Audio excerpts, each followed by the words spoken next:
Olá, seja muito bem-vindo a mais um O Varejista. Eu sou Rodrigo Maia, CEO da Go Now One, uma empresa do Gouveia Ecosystem. E como a gente sempre faz aqui no Varejista, a gente vai falar de varejo, consumo, distribuição, ambiente de negócios, empreendedorismo e hoje, mais especificamente, sobre soluções digitais. Soluções que têm a ver com marketing, análise de dados, para exponenciar vendas mesmo. Hoje a gente vive na era dos dados, né? Muitos dizem que dado é ouro. Eu já falo, será que dado é ouro ou dado é água? Ou seja, é vital para o funcionamento do corpo, né? Então são muitas as dúvidas, principalmente quando a gente entra no marketing digital, que as pessoas na internet muitas vezes se intitulam como gurus e acham que com 2 cliquezinhos ali, uma página no Instagram, pronto, a empresa começou a vender. A gente sabe que a realidade, com certeza absoluta, ela passa muito longe de ser essa. Para isso, eu trouxe agora o Martim Lemos, que é fundador da Nemu. Falei certo, Nemu ou certo. Nemu? Nemu.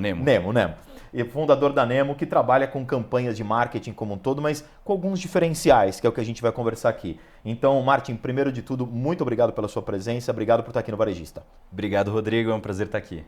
Que bom. Primeiro me fala o seguinte, você fundou uma empresa, mas eu quero começar, antes de falar do seu business, do seu negócio, quantos anos você tem?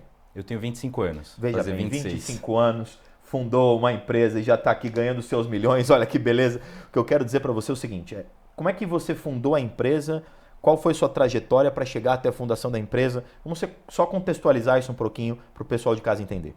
Perfeito. Então, primeiro, na verdade, essa é a minha terceira empresa. Eu comecei minha primeira empresa durante a faculdade. Eu fiz engenharia de produção e no meio da faculdade surgiu a oportunidade de abrir um e-commerce. Eu conheci alguns amigos nesse ramo e resolvi dar as caras ao empreendedorismo. E a grande questão... Você tinha quantos anos nessa época? 19. 19 anos ainda na faculdade. Ainda na Mas faculdade. em engenharia de produção? Engenharia de produção. Eu jurava que ele ia falar que estava fazendo marketing ou publicidade. Não. Engenharia de produção e você percebeu. Segue. A maior parte dos meus colegas ia para uma área ou de ser engenheiro ou trabalhar em banco. Só que eu vi essa oportunidade e falei, bom, vamos arriscar aqui. E a grande questão é que deu certo a empresa. Então, ali em 2019, a gente faturou 50 mil. E em 2020, a gente cresceu 40 vezes. A gente pegou um boom da pandemia em que todo mundo começou a comprar online por obrigação. Porque não tinha outra opção, né? Não tinha outra opção. Exatamente. E aí a gente conseguiu surfar essa tendência. Foi a minha primeira empresa. E a principal forma que a gente adquiria clientes nessa empresa era mídia paga, era tráfego pago. Mas volta só um pouquinho. Quando você fala que você colocou 40 vezes mais em cima de 50 mil de faturamento, a conta é simples, o faturamento foi bem legal, né? Foi legal. E você vendia o que essa época para conseguir exponenciar desse jeito? A gente vendia produtos femininos genéricos. Então, Exemplos? o principal produto que eu vendi foi um sutiã. Sutiã sem alças, assim, para mulheres. Mas a gente vendeu produtos para casa, produtos de beleza. E você conseguia onde esses produtos? Direto da China. Então você fazia dropshipping também? Sim. Entendi. Era dropshipping, mas com uma pegada um pouco mais de marca ali. Um pouco mais de marca chinesa, ou você já conseguia estampar a sua marca quando você trazia produto da China? Não, marca chinesa, mas uma experiência do cliente um pouco mais personalizada. Me explica melhor. Isso nos canais digitais. Então a gente tinha uma marca, que era a Lola Store. E a Lola Store, basicamente, a gente mandava e-mails personalizados, fazia um carinho um pouco mais abrasileirado, mesmo que o produto vinha da China. E a gente fez uma seleção de fornecedores bem legal, que a caixinha era bonitinha, etc. Mas como é que você conseguiu exponenciar tanto a venda? Você sabe que toda vez que vem alguém que trabalha com comércio eletrônico e diz, olha, conseguimos vender tanto, no seu caso 40 vezes 500, todo mundo 50, todo mundo sabe que já está falando de 2 milhões de reais. Então, o que eu quero dizer é o seguinte, quando as pessoas ouvem essas cifras milionárias, muitas vezes ela fala assim, legal, então, perfeito, vou abrir um e-commerce, vou botar lá um sutiã sem alça e eu vou vender 2 milhões de reais. E não é assim a realidade, né? Então, o que você fez no sentido de venda, marketing, eu quero dizer, para chegar num número tão expressivo como esse? Por que eu estou insistindo nessa pergunta? Por um motivo bastante simples. As pessoas ouvem você falando... Martim ou Martin? Martim. As pessoas ouvem você falando, Martim, e acham que vão fazer isso amanhã. Então, assim, eu quero sempre que vem alguém aqui tirar esse mito, porque isso a gente sabe que não é verdade. O que você fez para conseguir vender tanto? Perfeito. Então, o principal mecanismo era o tráfego pago. Então, a gente fazia anúncios online em que a gente investia e tinha um retorno, certo? Então a gente não... Você falou sobre o Instagram, a gente não só abriu o Instagram. A gente primeiro focava na venda. Então o primeiro passo para validar um produto era ver se ele já tinha demanda. Então eu fazia uma espécie de um MVP, que era uma forma simples de validar se aquele produto tinha demanda, que era criar um anúncio antes até de cotar fornecedor, de ver sobre o produto, que era para ver se aquilo tinha alguma demanda. Depois que eu começava a vender, então eu investia ali, sei lá, R$100, R$500 no Facebook Ads ou no Google Ads, a gente começava a ver se a conta fechava, se ele ia dar lucro.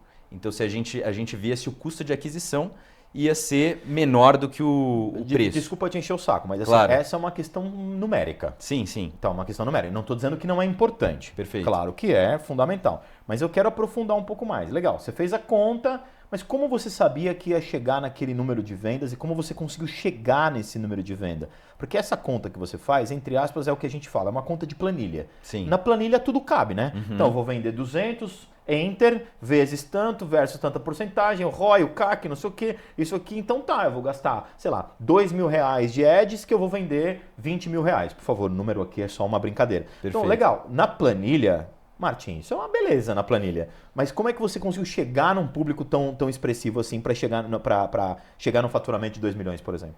Perfeito. Aí a questão é, você precisa ter vários produtos e vários produtos que tenham uma alta demanda e que essa conta feche para que você consiga investir cada vez mais em anúncios.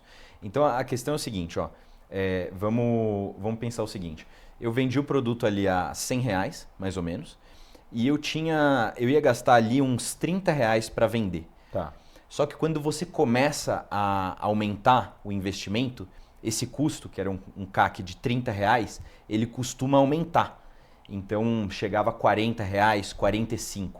E a grande questão é que se você não tiver margem, você não vai conseguir investir o suficiente para ganhar uma grande escala.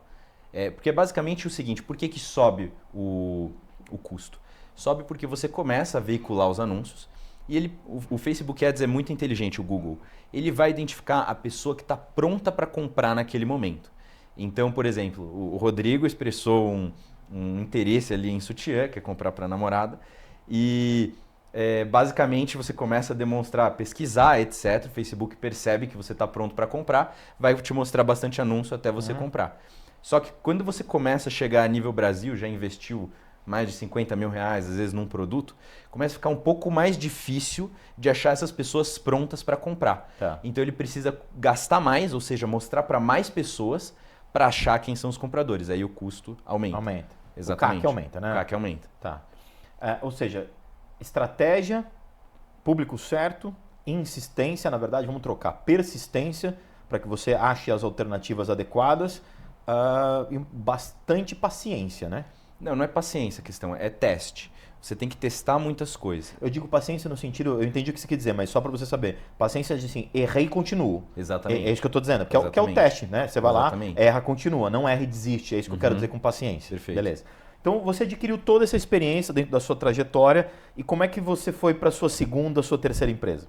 Bom, então basicamente antes de terminar a faculdade a gente já tinha feito mais de 40.000 vendas. Só que em 2021 a mídia paga, né, que é o tráfego pago, que era nosso principal mecanismo de aquisição, ele começou a perder performance por causa do iOS 14. Tá. O que é o iOS 14? Foi quando a Apple falou assim, é danoso para a privacidade dos usuários compartilhar os cookies. Foi quando, lembra, a LGPD veio e todo mundo pode negar, eu não quero compartilhar mais os meus dados. E aí o que aconteceu? Esses dados que iam para as plataformas de anúncio, que eu expliquei, né, como é que funciona, que era super inteligente, eles pararam de ser alimentados. Uma grande parte desses dados avançados parou de alimentar as plataformas. O que aconteceu? A plataforma ela ficou menos inteligente. Então ela sabia, tinha menos dados do Rodrigo no momento exato que o Rodrigo estava pronto para comprar aquele produto. E o que aconteceu? Os custos aumentaram, a nossa margem do e-commerce, que era de 25%, foi para tipo 8%. Então o negócio ele não estava tão atraente e foi quando eu abri uma agência. Enfim, a gente, acho que não precisa entrar em detalhes, mas a gente atendia grandes creators e a gente também utilizou bastante mídia paga. E depois eu percebi que a gente tinha uma dor que era muito importante resolver, que era a dor de atribuição dos resultados. O que é isso?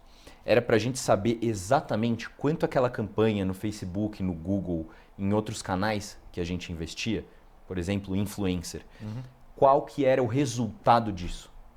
Por quê? Porque se a gente se baseava somente pelo gerenciador de anúncios das plataformas, que é basicamente o lugar onde você vai investir, vai pausar as campanhas, a gente não conseguia tomar decisões. E é simples a questão. Cada plataforma, ela só olha para os próprios anúncios dela. Então o Facebook, tudo que passar por um anúncio do Facebook, ele vai falar que essa venda foi ele que fez. Então vou dar um exemplo aqui. Vamos supor que eu estou anunciando no Facebook, no Google, e também estou mandando um e-mail para os meus clientes, certo? E-mail marketing. E-mail marketing, perfeito. Então o que acontece que é bem normal? Um cliente ele vai conhecer o meu anúncio no Facebook, não vai comprar, ou no Instagram, ele vai lá pesquisar o nome da minha marca no Google, certo? Vai clicar no anúncio do Google, só que ainda não comprou, e aí ele vai lá, recebe um e-mail de Black Friday com algum desconto, e aí sim ele compra. O Facebook vai falar que ele fez essa venda, o Google vai falar que ele fez essa venda, mas nenhum dos dois fez a venda. Quem fez a venda foi o e-mail, quando eu mandei. Então essa atribuição dos resultados, que é você falar assim, ó, investi tanto, voltou tanto, ela é super complexa. E basicamente se a gente não fazia isso, que lá atrás, na minha primeira empresa, era super manual, era com planilhas, enfim, a gente tentou muita coisa. Hoje na Nemo a gente trouxe de forma automática. A Nemo então é a sua terceira empresa. Terceira empresa. E aí com essa dor você trouxe uma solução tecnológica, vamos colocar dessa forma, não sei se envolve alguma IA, mas você trouxe uma solução tecnológica para conseguir atribuir os resultados de uma maneira mais eficaz. Exatamente. E com isso aumentar drasticamente o resultado de campanhas. Por que aumentar drasticamente? Eu entendi, mas só para todo mundo captar na prática. Perfeito. Então a gente tem um case, por exemplo, que a gente apresentou no Fórum E-Commerce Brasil, que é um grande evento que aconteceu agora, que era de redução de CAC em 35%. Então basicamente qual que era o cenário de um e-commerce que a gente trouxe lá? Eles anunciavam em vários canais e vários tipos de campanha. Só que no gerenciador de anúncios atuais, a realidade é que você não vai ter certeza do que está acontecendo nas suas campanhas, pelo problema que eu falei. Então são dois problemas. Tanto o problema das campanhas não serem atribuídas corretamente pelas plataformas, quanto o problema dos cookies, que é o problema delas não receberem uma quantidade de dados avançada. Então, como que a gente resolveu isso? Então, o e-commerce, normalmente, ele vai primeiro tentar se basear pelo gerenciador de anúncios, não vai confiar nesses dados, vai tentar ir para o Google Analytics, que é uma plataforma de análise de dados, só que depois do GA4, basicamente, a maior parte dos e-commerce não tem as coisas configuradas, e perdeu muita do que era o produto. Então, na prática, não resolve o problema das empresas e demora até 72 horas para aparecer essa venda lá no Google Analytics. Então, se você está aqui, estou investindo R$10.000 por dia numa campanha, você não tem como esperar 72 horas para ver se eu vou pausar o meu prejuízo aqui. Então, o que aconteceu? Com a Nemo, esse e-commerce ele conseguiu entender exatamente qual campanha que estava dando resultado. Que no caso, no case que a gente trouxe no fórum, era uma campanha, a dona do e-commerce ela achava que o que mais dava resultado era criativo em vídeo. Porque ela achava que engajava mais. E era o achismo mesmo. Exatamente. E não que esteja errado, porque o princípio faz sentido. Um vídeo ele vai educar mais o cliente. Só que o que mais dava resultado, lucro, eram campanhas de catálogo e de carrossel. E ela só conseguiu ver isso dentro da Nemo. Então, o tipo de campanha exato que mais dava resultado para ela, que era basicamente onde que ela tinha que colocar o dinheiro dela. Então, a Nemo, na verdade, a solução que ela traz, eu até anotei aqui para perguntar, e aí vou seguir a partir disso, a Nemo você conseguiu, por meio dessa atribuição de resultados, ser mais efetivo na análise de quais campanhas fazem mais sentido, em quais canais fazem mais sentido, para você potencializar os resultados de quem faz os anúncios. Exatamente. Resumindo, assim perfeito, é isso. Perfeito, exatamente. Você tem algum outro case para apresentar para a gente? Por quê? Porque quanto mais case você coloca, mais as pessoas em casa se identificam. Perfeito. Então, eu acho que vale explicar um pouquinho como é que a nossa tecnologia funciona. Claro que vale. Basicamente, a gente tem um pixel que vai dentro do site, dentro dos e-commerces, que a gente vai conseguir rastrear cada passagem de um usuário e de onde ele veio. Então, basicamente, quando você entra num site que é cliente da Nemo, ele vai gerar automaticamente um CPF digital do Rodrigo. E toda vez que você vier do Google, vier do Facebook, vier do Instagram, vier de um influencer, a gente vai registrar. Ó, ele veio aqui, eu sei que ele não comprou ainda, mas enfim, a gente está registrando esses dados. Quando você fizer uma compra, a gente consegue olhar para trás e ver esse histórico. E quanto você consegue olhar para trás? Vou dar um exemplo muito prático. Sei lá, hoje eu vou lá, dia 1, vamos colocar assim, né? Até para respeitar todo mundo que está assistindo, depende do dia que está assistindo. Então, dia 1, fui lá, entrei, porque um influencer, né, me chamou a atenção, entrei lá num site para comprar esse tênis aqui. Entrei lá na Vans, eu fazendo propaganda para a Vans. Entrei lá no site da Vans pelo influencer, legal. Mas naquele dia eu não comprei. Aí fui dar, não sei o que, passou mais 2, 3 dias, entrei de novo. Mas ainda não comprei. Aí fiquei um tempo, falei, não sei se eu vou gastar esse dinheiro agora. Aí fiquei mais 10 dias. Voltei lá no site e comprei. Você vai ter toda essa rastreabilidade pelo IP? Exatamente. Ou qual é o ponto que você rastreia? Porque eu posso ter entrado uma vez pelo celular, uma vez pelo notebook e uma vez, por exemplo, o computador onde eu trabalho. São vários parâmetros que a gente utiliza para ter essa precisão. Uhum. Então a gente compara dados de navegador, IP, resolução da tela, e aí a gente consegue traçar quem que é esse usuário e por onde que ele passou. E aí, basicamente, a gente consegue, então, atribuir esses resultados. Ou seja, aí entra uma nomenclatura que é nova no mercado, que se chama First Click e Last Click. Uhum. Nesse exemplo que eu dei, a gente teve Facebook, Google e e-mail. Tá. Nesse caso, o Last Click foi o e-mail e o First Click foi o Facebook. Então, o primeiro clique que você deu, né, por exemplo, foi através de um anúncio do Facebook. E como é que você atribui o resultado para isso? Perfeito. Então, isso depende da análise que cada empresa vai fazer. Por isso, existem diferentes modelos de atribuição. Então, por exemplo, se eu estou falando de uma campanha de fundo de funil, o que é fundo de funil? É aquela campanha para clientes que já têm bastante interesse no meu produto. Uhum. Então, é uma campanha que eu já tenho interesse de vender. Eu quero anunciar para aquelas pessoas que têm interesse e já gerar resultado. Você deve olhar para o last click somente. Tá. Por quê? Porque você já quer dar resultado. Então, se não estiver dando resultado no last click, não estiver dando lucro, corta. Porque você não está considerando uma jornada grande de compra. Agora, se eu estou gerando campanhas mais de tráfego para descoberta da marca, aí vale a pena você olhar o first click. Você olhar a influência que essa campanha depois trouxe, às vezes, para outra campanha converter no last click, no caso, e-mail marketing. Então, vai depender um pouco da estratégia de tráfego. Só que o que a gente está dando? A gente está dando um óculos para as empresas. Porque hoje a maior parte das empresas está cega. É muito interessante o que você está dizendo de dar o óculos, né? Eu chamo às vezes as pessoas tão míopes, que é o princípio do conceito ele é o mesmo.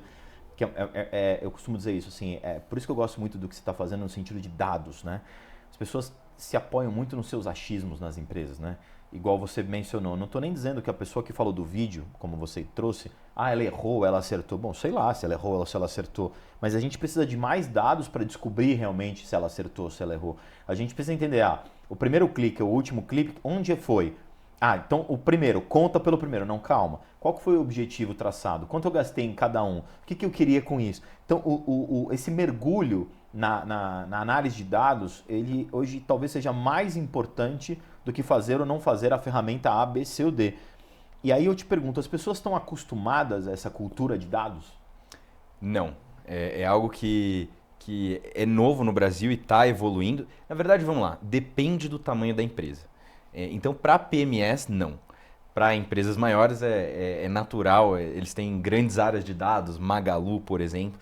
Então, até uma analogia que eu gosto de trazer é que o que grandes empresas, enterprise, às vezes gastam milhões de reais para construir equipes internas, com a Nemo a gente fez algo muito mais fácil de configurar e ter uma inteligência. E aí eu vou ter que perguntar para ele não vai fugir dessa pergunta, que é o seguinte. Quando a gente pensa em varejo como um todo, e eu já entrevistei os grandes varejistas aqui de todas essas marcas que você citou, uma das coisas que mais se fala no varejo são as margens apertadas. Então você tem uma operação de margem apertada. Então qualquer outro elemento que você coloca, qualquer outra linha, vamos colocar assim, que você coloca antes da famosa última linha de resultado, já dá aquele calafrio, né? Porque você reduz, né, a sua margem, que já é muito apertada. O quanto que uma solução como essa hoje representa nessa linha?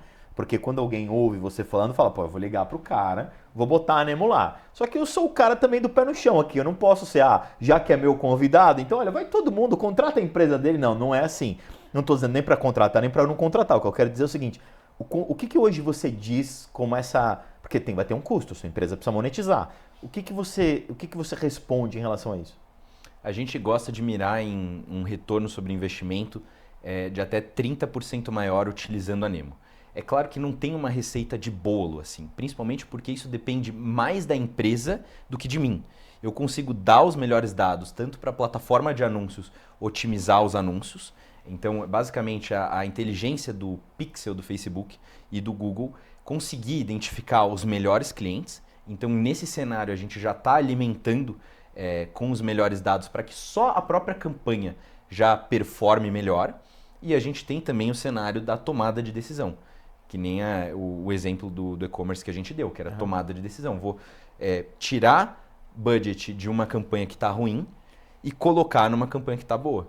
E aí o impacto disso pode ser gigantesco, porque se eu estiver tomando um prejuízo ali de R$ 5.000 por dia, enfim, pensando numa grande empresa, claro. E você não sabe disso, se você pausar aquela campanha, você já está parando de perder R$ 5.000 por dia. Então, por isso que a gente mira em ROI até 30%. E tem dado esse resultado de ROI até 30% a entrada da Nemo? A gente já teve casos melhores, já teve casos de dobrar a margem de lucro. Hoje você tem mais ou menos quantos clientes? 300. 300. E essa rodada de investimento que eu falei no início da entrevista, você recebeu investimento externo para você potencializar aí as suas soluções. Exatamente. Como é que foi isso? Conta essa experiência. Você com 25 anos recebendo aporte aí de investimento. Beleza. Então hoje a gente já está com a Nemo, ela já tem 400 milhões de reais em budget de mídia gerenciado. Então no total dos nossos clientes, são 400 milhões de reais por ano que passam pela gente ali sob gestão.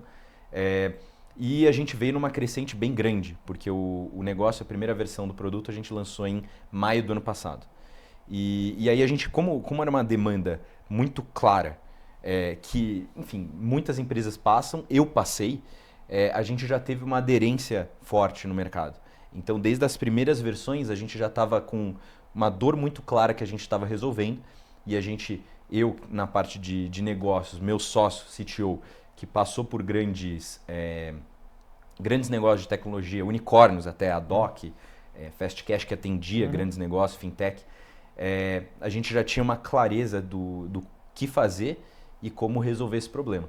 Então isso permitiu que a gente tivesse um crescimento bem fora do normal, digamos assim. Claro, você está falando de maio do ano passado para cá, Exatamente. Não deu um ano e meio ainda, um ano e 3, 4 meses, alguma coisa assim. Exatamente. E aí com isso a gente conseguiu atrair a confiança de investidores bem legais na nossa visão, que não colocaram somente capital, então a gente trouxe mais de R$ 1 milhão para desenvolver essa tecnologia e continuar sendo atingindo a visão do que somos hoje, a maior plataforma de tracking na América Latina. Mas principalmente, enfim, os fundadores do iFood apostaram na gente, da RD Station, Zé Delivery, também pessoal quem construiu o marketplace da B2W, enfim. Então, até o pessoal da Conta Simples ali. Mas então, pra gente, basicamente um pouco de combustível pra gente seguir na trajetória que a gente já estava. Ou seja, você percebe que o mercado acredita naquilo que vocês estão desenvolvendo, é por isso que é esse combustível. Exatamente. E aí, hoje a gente também continua, a gente trouxe como sócio o Diego Santana, que hoje é um dos maiores nomes de performance para e-commerce, que é exatamente a área que a gente está. E, enfim, a agência dele utiliza, é basicamente isso. Para a gente encerrar, qual que é o futuro da Nemo? Como é que você enxerga a Nemo nos próximos anos? Consolidação Brasil e depois expansão internacional. Então, nesse momento, a gente está cada vez mais desenvolvendo funcionalidades para pegar esse volume de dados enorme que a gente já gerencia e dar cada vez mais insights sobre essa jornada de compra online, que ela não é linear. Você não conhece aqui acabou de conhecer uma marca no Instagram, você não pega e compra ali no impulso. Isso acontecia assim, em 2019 ali, enfim, na pandemia teve muito isso e acho que foi um pouco da onda que eu surfei.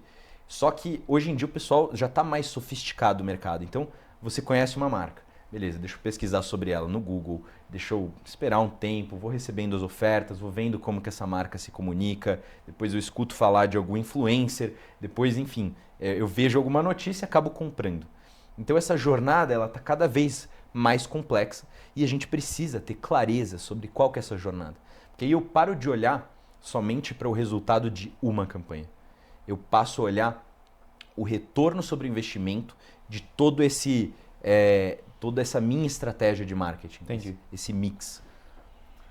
Boa sorte para Nemo. Acho que a expansão internacional em breve já vai acontecer. Acho que você trouxe aqui um conteúdo muito esclarecedor, desafiador, porque o que eu falo sempre quando o assunto é marketing digital como um todo, né? Independente de a sua solução ter diferenciais claros em relação ao mercado como um todo, mas quando a gente fala de marketing digital, que tem de guru por aí dizendo que no instalar de dedos resolve tudo, então que bom que temos empresas sérias buscando tecnologias e soluções para que isso realmente seja colocado no resultado das empresas. E eu tenho mais um comentário Por também. favor, claro. A gente está às vésperas do fim dos cookies do Google. Uhum.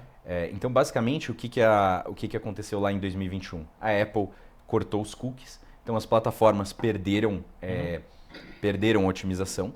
E o que aconteceu nos Estados Unidos? Nos Estados Unidos não existe anunciar em mídia paga sem uma ferramenta de atribuição como a nossa. Só que aqui no Brasil, lá nos Estados Unidos, 90% dos aparelhos celulares são Apple. Uhum. Então pensa, 90% dos dados perderam eficiência. No Brasil não, no Brasil a gente tem muitos aparelhos Android, a grande maioria. Então, enfim, só que o Google está às vésperas também de encerrar os cookies. E aí tem aquele vai, não vai, anunciou que ia em janeiro, agora, enfim, tá revendo. Mas na prática é uma tendência de eliminar, enfim, os cookies por causa da questão da privacidade do usuário. Então a gente vê que é muito importante estar preparado, porque o Brasil vai sofrer muito com isso. Se 65% dos aparelhos são Android, quando terminarem os cookies do Google Chrome, a gente vai ter um impacto grande. Então a questão é, não demorem para se preparar em relação a isso. Porque quando acontecer, todo vai acontecer com o mercado inteiro. Então quem já estava preparado vai ter um diferencial competitivo aí nesse sentido. Excelente dica, principalmente porque você não está falando de uma coisa que vai demorar muitos anos para acontecer. É coisa que em breve já está acontecendo. Se você não estiver preparado, você vai perder mercado, vai jogar muito tempo e dinheiro fora, né? Exatamente. E a realidade da maior parte dos negócios, dos e-commerce, é que ou você vai ter uma equipe interna de marketing, ou você vai delegar para uma agência. Só que a forma que é feita hoje essa análise pelos gerenciadores de anúncio e que depois vai para o Google Analytics, não confia. O cara ele tem que muitas vezes olhar na própria plataforma de vendas para ver, puxar um extrato de, o que eu vendi, da onde veio.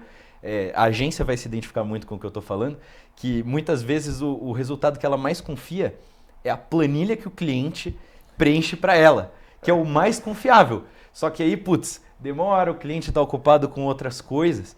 Então essa forma que as empresas fazem hoje é como se você tivesse num avião e você está falando assim, pilota o avião para mim, pilota o avião.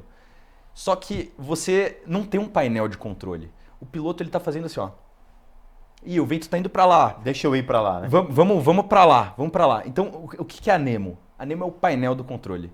É o que precisa para o avião operar. E o avião, enfim, é a mídia paga, são os canais online, que se bem utilizado, é um canhão que decola a sua empresa. Só que se mal utilizado... também vai fazer você perder dinheiro. Exatamente. Martin, muito obrigado pela sua presença, pela excelente e esclarecedora entrevista. Espero que em breve você volte aqui para falar da expansão internacional da Nemo, tá bom? Obrigado, Rodrigo, pelo convite. Eu que agradeço. Esse foi o primeiro bloco do Varejista. Daqui a pouco a gente volta. Um abraço, até já.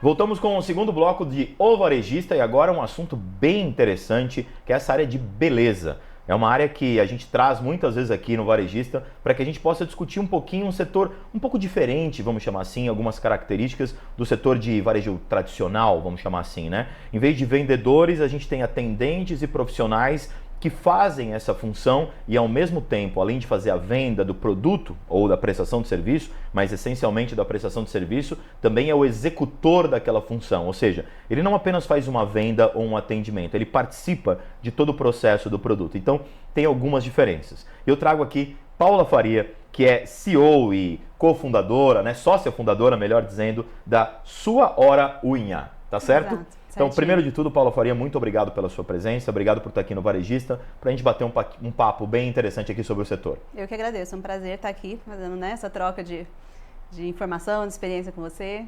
E vamos junto. Vai ser legal. Primeiro de tudo, para situar todo mundo, e aos poucos eu vou conduzindo aqui com relação às minhas anotações, essa entrevista, mas para situar todo mundo. Sua Hora Unha é uma empresa que entrega o quê?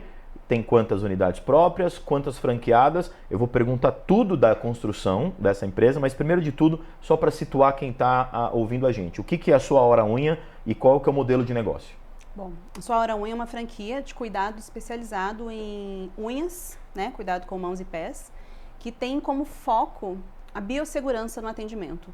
Então, hoje a gente tem duas unidades próprias, onde uma fica dentro do escritório, onde a gente oferece treinamento, né, para os franqueados, onde eles podem vir conhecer o modelo de negócio, participar de uma experiência ali. E são mais... A gente está com... É que esse mês estão inaugurando algumas lojas, então eu me perdi um pouquinho nos números, mas são mais de 30 lojas em funcionamento e mais de 50 comercializadas para inaugurar. Eu adoro quando o franqueador fala assim, estou me perdendo nos números porque alguma coisa muito boa está acontecendo, né? Porque aí você fala assim, olha, semana passada eram 35, mas essa semana já são 42 e agora a gente está chegando quase em 50. Sim. É o melhor número que a gente tem para se perder. Mas volta só um detalhe, quando você mencionou de uma unidade própria, é uma unidade só própria, eu entendi errado? Que na verdade a gente montou recentemente uma unidade dentro do escritório da franqueadora praticamente, né? Ela fica dentro do escritório. Isso, ela Onde fica que é? à frente, em Mogi das Cruzes. Tá. Então as duas unidades próprias são em Mogi das Cruzes. Uma fica dentro do shopping e essa outra fica junto do escritório da franqueadora, que é onde a gente testa, valida novos serviços, onde a gente abre, né, para o franqueado vir, conhecer, viver a experiência mesmo ali da sua hora, como a gente, né, desde o atendimento ao cliente até recepção, processo de venda, toda essa experiência mesmo, essa vivência. Então são duas lojas próprias, essa de treinamento, mas que também funciona, né, normalmente, e uma dentro do shopping de Mogi das Cruzes. Isso. E cerca de 50 unidades aí com as novas comercializadas e mais 30 em funcionamento. No total, 50. Né, 50. Isso. Dessas, 30 em funcionamento, cerca 30. De 20 no modelo aí ainda de contratação, de assinatura de contrato para abertura de unidade. Uhum. Perfeito. Dessas 30 que estão abertas, fora as suas duas, estão espalhadas essencialmente em São Paulo ou já está fora de São Paulo? Não, a gente tem também unidade em Minas Gerais, Mato Grosso, Fortaleza, inaugura agora daqui 2 semanas uma em Recife também. Então a gente está pulverizando aí por todas as regiões do Brasil. E é um modelo de negócio que faz, quando eu digo só no sentido quantitativo, tá? Que faz só unha, por exemplo. Lá não tem cabelo, lá não tem outros tratamentos cosméticos, é somente unha, é isso? O nosso carro-chefe, né, é unha, mas a gente tem agora, né, desde 2024, a gente tem um módulo escova, que o franqueado consegue implantar no modelo de negócio. Então, o cliente que chega ali para cuidar das unhas, ele, né, algumas unidades já tem o módulo funcionando e outras ainda, né, estão em implantação. Muitas já inauguram com os dois módulos, unha e escova, mas a gente tem os dois serviços para estar oferecendo ali também. Mas começou só com unha? Só unha. No caso, mãos e pés. Mãos e pés, exato. E qual que é o modelo que te diferencia, por exemplo, de outros salões que fazem mão e unha? Quer dizer, o cliente vai fazer com você e não em outro lugar, por quê? E antes de você responder, por que eu estou fazendo essa pergunta, gente? Quando a gente fala que abriu para franquia, abriram tantas unidades, novas sendo comercializadas, acho que você que está interessado em modelos de negócio quer entender qual que é um diferencial que tem aqui para que você possa avaliar esse tipo de negócio e a gente produzir informação dentro aqui do empreendedorismo, dentro do varejo e, como eu falo sempre, dentro do que é negócio. Por isso essa minha pergunta. Sim. A Sua Hora Unha, a gente trouxe para dentro do modelo a minha formação, a minha experiência, né, Você era manicure? Eu sou dentista, por Olha formação. só que beleza. Você é dentista. Dentista. Então a gente trouxe para dentro do negócio todo esse cuidado com higiene, com biossegurança. Então todo o material utilizado nas clientes, ele é esterilizado em autoclave, que é o mesmo equipamento utilizado nos consultórios médicos odontológicos. A gente tem um centro de esterilização ali específico só para esse cuidado.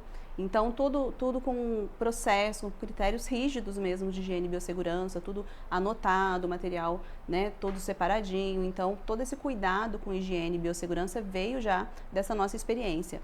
Então, associado a isso, né, o atendimento sem hora marcada, então as clientes se sentem seguras, né, porque a gente fala que unha é uma necessidade recorrente, não tem como. Todo mundo precisa, ou quer, ou vai fazer as unhas, trocar a cor do esmalte, alguma coisa ali, a cliente quer fazer, se sente bem, né? Se sente... Esse sorriso que ela falou quando disse isso, eu imagino quantas vezes ela passou a necessidade de, eu quero fazer uma unha agora, e não tinha um horário para fazer. Não. Então, assim, existia uma dor aí que foi Sim. sanada, né? E como é que você consegue atender sem agendamento, sem criar uma fila desnecessária e entregando com qualidade? Então, as nossas profissionais, elas são constantemente treinadas e preparadas para estar entregando essa qualidade, né? Além disso tudo, a gente trabalha sempre, o nosso modelo de negócio inicial, ele é para 5 pontos de atendimento. Então, porém, a gente pode expandir. Então, conforme a gente vê, né, que começa a ter uma fila de espera com um tempo maior de espera, o cliente, né, começa a perder cliente, de repente o cliente não quer esperar, a gente vai ampliando, coloca mais um ponto de atendimento. Além disso, a gente tem um outro modelo, né, que ele é já disponibilizado para o franqueado, que é o atendimento em home office. Então, ele pode oferecer também para o cliente o atendimento a domicílio ou no trabalho. Então, muitas vezes a cliente que não consegue se deslocar até uma unidade da sua unha, ela pode receber esse atendimento em casa também. Então, aí ou seja, ela tem mais flexibilidade de atendimento. É isso? A gente fala que a gente quer ser a solução. Então, se ela conseguir ir até lá, vai ser atendida naquele momento, no máximo uma filinha de espera, principalmente com relação aos dias da semana, né, que a gente sabe que isso acontece, mas a gente sempre trabalha para que essa fila seja lá de 15, 20 minutos. Então, a gente sempre está trabalhando para novas contratações e para reduzir esse tempo, porque senão você deixa de ser uma solução, né? E você começou esse negócio em que ano? 2018. 2018, com a primeira unidade em Mogi das Cruzes. A primeira unidade foi em Suzano, é uma cidade do lado de Mogi das Cruzes. Uhum. E aí a segunda, começou como um quiosque, na verdade, e aí a primeira unidade loja foi em Mogi das Cruzes. E como é que você tomou a decisão, aliás, quando ou por qual motivo você tomou a decisão de franquear e não, por exemplo, de expandir 5, 10, 15, 20 lojas próprias? Joia. Na verdade, assim, a gente tinha essa loja já, esse quiosque no shopping de Suzano, e os próprios clientes começaram a questionar, isso é uma franquia, eu tenho interesse em expandir a marca, não tem em Mogi, não tem em Arujá, não tem onde, lá, tal, que eu queria usar também. Então, quando a gente começou a ver essa procura, né, pelo modelo pela expansão em si, a gente viu a oportunidade de franquear também.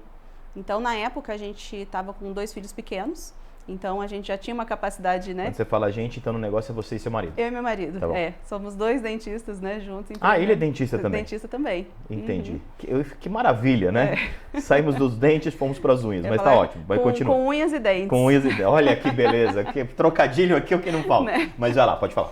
E aí a gente colocou essa unidade em Mogi e na inauguração já tinha fila, né, as clientes já buscando, e a gente viu que é uma solução. Todas as mulheres precisam, todas as mulheres utilizam, porque desde o momento que a cliente passa em frente a uma unidade da sua unha, ela vê as profissionais uniformizadas, com uso de equipamento de proteção individual, usando touca, máscara, luva. Então a gente já iniciou com isso lá em 2018, antes da pandemia. Então, todo esse processo, né, de biossegurança, de higiene nos atendimentos, ele já existia desde o primeiro atendimento, os kits descartáveis. Já era uma característica do seu negócio Já. Antes da pandemia, Antes da claro, pandemia. potencializou muito tudo isso. Sim, isso. A gente já tem. O pessoal até via, nossa, mas por que elas atendiam de máscara se não tinha pandemia? O pessoal via foto de antes da pandemia, né? Então, isso já veio mesmo da odontologia nesse cuidado, né? Porque a gente sabe o tempo todo ali o risco de infecção cruzada existe, principalmente, né, quando você compartilha material. Então, a gente utiliza autoclaves, que são o mesmo equipamento utilizado para esterilizar material em centros cirúrgicos. Então, tudo é aberto na frente da cliente, é descartado na frente da cliente. Então, todo esse cuidado e o protocolo faz toda a diferença no atendimento. Então, esse treinamento que as profissionais recebem é para efetivar todo o trabalho dos bastidores, né? Porque se a gente chegar ali na frente da cliente e não mostrar que aquilo ali de fato passou pelo processo de esterilização, que aquilo ali de fato está lacrado, vai ser utilizado exclusivamente nela, você perde todo o trabalho que foi feito anteriormente. Então, todo esse protocolo ele faz parte também do atendimento, da entrega nessa experiência do cliente. E você ainda tem, dentro do modelo, você ainda tem quiosques e lojas, vamos chamar assim, tradicionais, de shopping mesmo, que você usa o espaço de uma loja, ou ainda é só quiosque? Quando eu digo só no sentido do modelo, tá? Sim. Ou o modelo ainda é só quiosque? Na verdade, não tem mais nenhum quiosque, porque o quiosque ele tinha capacidade reduzida pelo espaço, né? Então, ele acabou virando loja também. E existe um modelo, né? Quem tem interesse em investir, mas acaba que os investidores buscam mesmo por conta da expansão, da capacidade operacional, acabam optando pelo modelo loja. E o modelo loja, pelo que você me falou, começa com 5 pontos de atendimento, é isso? 5 pontos de atendimento, isso. E se você puder revelar, claro, seria bom para quem está assistindo a gente, nesse modelo inicial de 5 pontos de atendimento numa loja de shopping, qual que é a expectativa para deixar uma loja aberta de investimento para abrir uma franquia? A partir de 150, 160 mil reais, a gente já consegue uma loja de shopping. A gente fala assim, né? Uma loja, a gente tem lá para 5 pontos de atendimento, aí tem toda a questão de estrutura, né? Como aquela loja vai estar. Claro, quando você fala mais. 150, 160 mil, com a loja aberta, vamos chamar assim. Aberta. Ou seja, se eu dou 150 mil, seja lá como essa negociação, eu tenho uma loja de shopping aberta. Isso, com 5 pontos de atendimento, a partir de 25 metros quadrados. E dentro do mês, assim, qual que é uma expectativa de faturamento numa loja uma loja com 5 pontos? A gente coloca cada ponto de atendimento um faturamento em média de 8 mil reais. 8 mil reais por ponto. Isso. Então a gente tem na faixa de 40 mil reais de faturamento mensal. De faturamento mensal. Isso. Investimento numa loja de 5. 150. Investimento de 150, a gente está falando aí de aproximadamente 3 ou 4 meses você conseguir recuperar tudo isso. Isso. Então é um modelo de negócio muito interessante. Muito interessante, né? Muito interessante.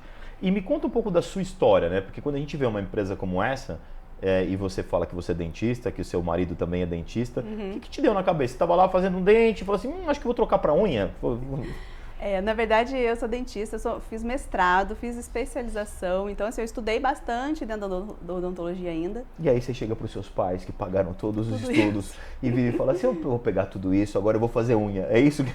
Mais ou menos por aí. Claro que eu estou brincando com você, provocando de propósito, sim, porque tem muita gente em casa querendo ter coragem de empreender, às vezes fala, poxa, me formei, né? Gastei uma grana com odontologia e olha só. E é interessante porque meu pai era médico, ultrassonografista, ele é ginecologista. Meu Deus, você só vai piorando essa história, né? E era ultrassonografista. E a dor dele era que o trabalho dele dependia exclusivamente dele estar lá. Então era uma coisa que eu ouvi a vida inteira ele falando, né? Quem trabalha não tem tempo de ganhar dinheiro. Então se você está ali na operação, você não consegue expandir, você tem que ter a visão mais estratégica do negócio, você tem que, né, agir de forma mais estratégica. Então, na odontologia acontecia isso. A gente trabalhava com radiologia, então era aquela documentação para aparelho, então o trabalho não acabava ali, né? Depois que o cliente saía, aí ia montar pasta, e modelo de gesso e aquela coisa toda. Então, o trabalho era 3, 4 vezes além do momento que o cliente estava ali. Então, chegaram as crianças, né? Chegaram as crianças, não vieram juntos, não. Veio um de cada vez. Que bom, né? Mas a diferença é pequena, de 2 anos. Diferente de 2 anos.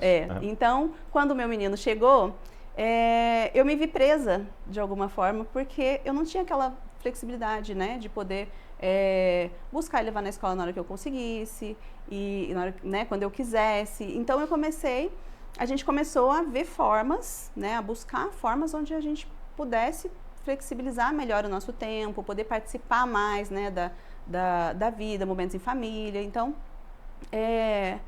foi que a gente foi buscando outro modelo de negócio. Até que surgiu uma oportunidade, eu falo que a dor, né, e a oportunidade apareceram. Então, a dor existia, que eu não conseguia utilizar os previstos, nem só por questão de hora marcada. Que eu gosto muito de falar isso. Muitas mulheres falam, não consegui fazer as unhas porque eu não consegui horário.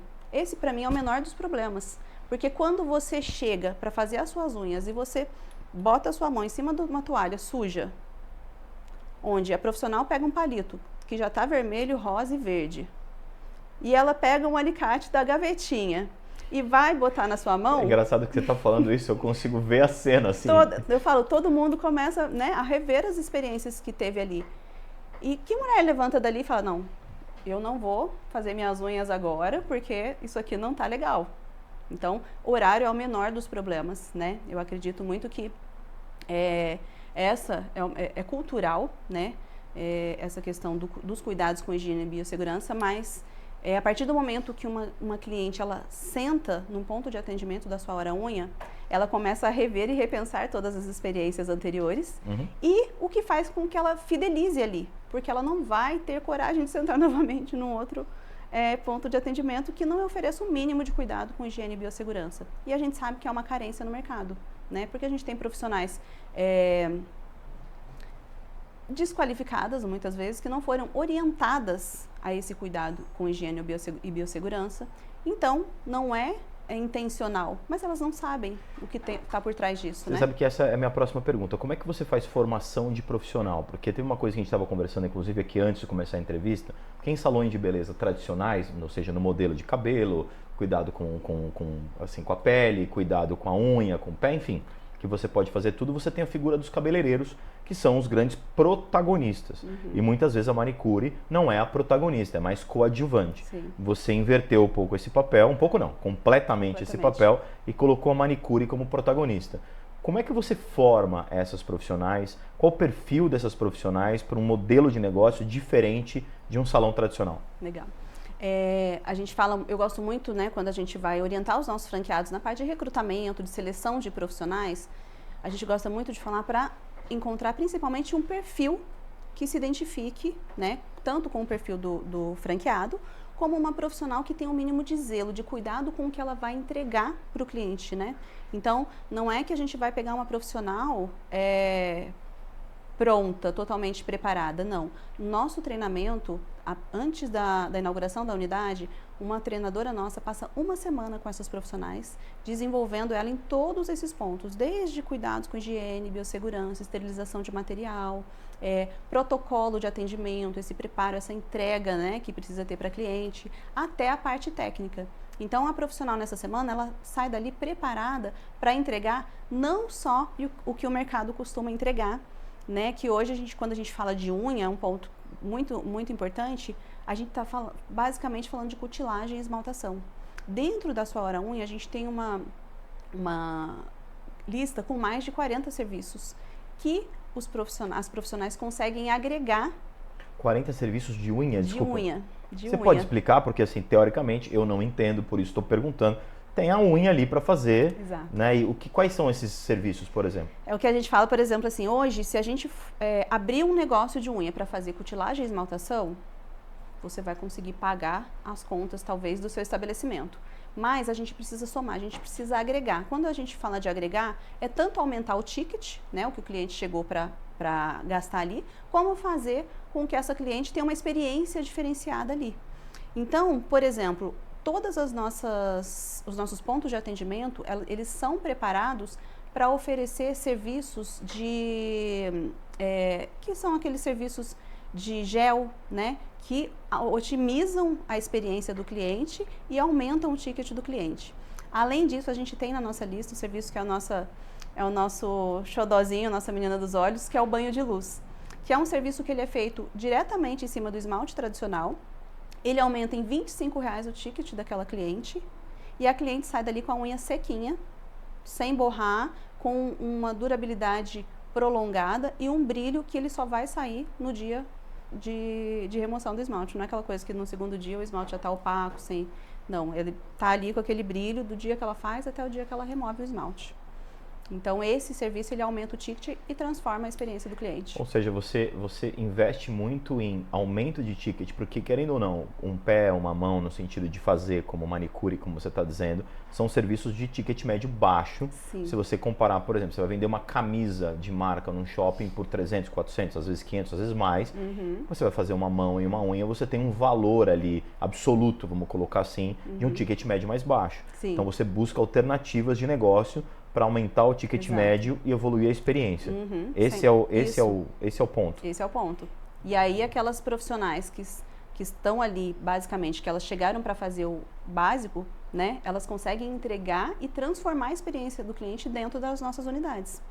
Porque o cliente, pouquíssimos lugares, o cliente chega e ele fica sabendo, ali a gente já tem no próprio ponto de atendimento, a gente já tem um cardápio com todos os nossos serviços, onde o cliente está ali em atendimento, ele já consegue ler. Tudo aquilo serve de gancho para que a profissional consiga vender mais para aquele cliente. Então, ele já está olhando ali, o que é isso? O que é isso? O que você tem aqui e tal. Então, ali também não existe um outro ponto essencial do nosso negócio, os nossos pontos de atendimento, eles são preparados para converter aquela cliente em serviços de ticket maior. Então, não é aquela coisa assim, cheguei para fazer cutilagem e esmaltação, mas eu quero fazer um alongamento de unha que custa R$300.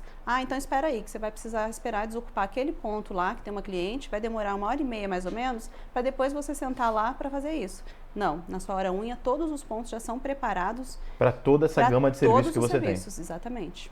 E aí, quanto mais você agrega serviços com esse ticket médio, com essa margem maior, mais o franqueado consegue. E qual que é o perfil do franqueado desse modelo? É um perfil de franqueado que já é de salão, de repente, e aí viu essa oportunidade, ou são dentistas também, ou outros profissionais que acabam aderindo a esse serviço? Não, na verdade, eu acho que a gente não tem nenhum perfil de salão na rede.